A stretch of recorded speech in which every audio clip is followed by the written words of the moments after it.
Okay, let's get right to it, everybody. This is your Novak Weather and Bring Me the News weather update. We're going to be focusing on, of course, the potential for at least a little bit of snow to mix in with the rain this weekend. We'll get to that in just a little bit as I show you the future radar.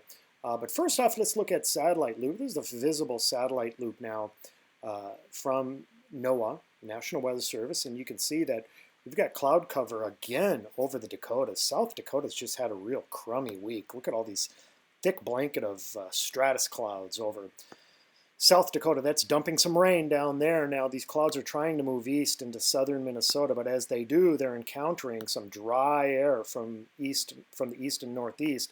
That's a real dry east and northeasterly flow from the Great Lakes that is thankfully keeping the clouds at bay here in Minnesota. Just some high clouds here over southern Minnesota. So we are getting some sunshine. I think that'll be the case tomorrow too, before clouds really start to thicken this weekend, especially later Saturday and into Sunday. And that's going to set us up for, quite frankly, a terrible looking Sunday, especially late Saturday and Sunday. All right, here are the current conditions over the upper Midwest. It's cool. Temperatures are a good 10 degrees, in some places 15 degrees below normal over much of Minnesota and Wisconsin, but the sunshine does feel good. That's the great thing about this time of the year. Even though we have cool temperatures, the sunshine feels great. The rain over South Dakota continues to move east and southeast, and the trajectory of that rain is going to take it south of Minnesota. So that's good. Minnesota and Wisconsin, for the most part, should stay dry over the next 24 hours, but we're going to continue to remain cool. By the way, there is a freeze warning.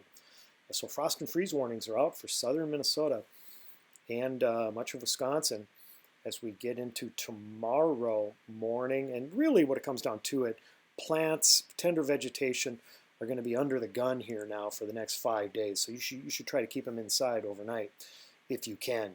All right, speaking about this weekend, here's the jet stream weather pattern from the NAM computer model guidance. All right, what we're looking at is, let's go to this weekend, and I really want to show you that we have a jet streak at 30,000 feet in our atmosphere coming out of Montana and heading southeast into the Dakotas towards Iowa. Now this jet streak has winds of over 100 knots, and usually on the nose, or on the front left quad we call it, of a jet streak, which would be right in this area, that's where storm systems like to develop. That's where you can get spin in the atmosphere. And it looks like that area will be right over southern Minnesota as we get into Saturday night and early Sunday morning. So again, these strong winds are going to create the potential for some lift in our atmosphere and certainly a twist in our atmosphere, which would create a storm system. Now, as we look at future radar from the NAM NEST computer model guidance, you can see here's the rain for today heading southeast out of South Dakota through Iowa.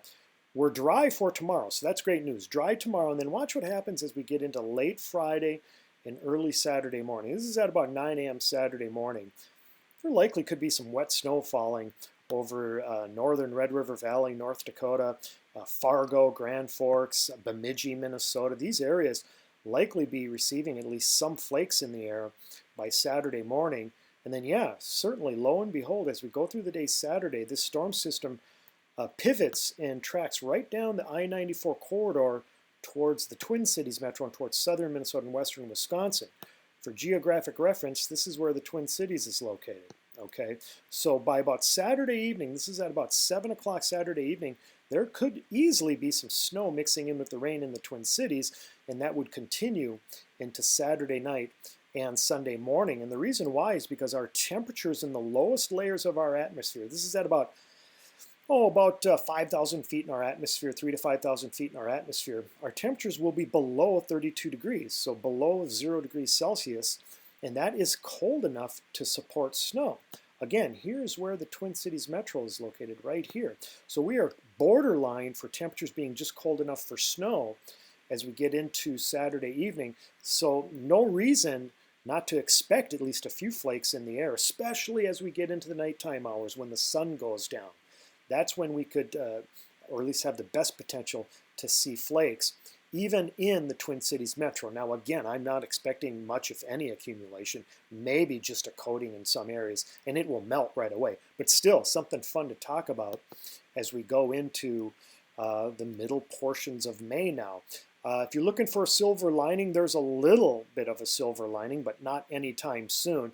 These are the temperature anomalies, or departures from normal, basically, at the surface. So these are surface temperatures. This is for next Monday, so early next week. We are still expecting temperatures 15 to 20 degrees below normal over much of Minnesota and Wisconsin, even colder as you get up into the Dakotas and southern Canada.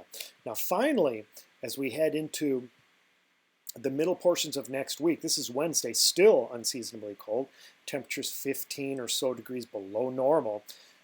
But then as we head into later next week, this is Friday, we start to moderate some. So the silver lining is that we'll finally get back to temperatures in the 60s, maybe even a 70-degree reading as we get into next weekend. But that means we're going to need to wait at least another 7 days or so before we get any signs of true warmth here in the upper Midwest.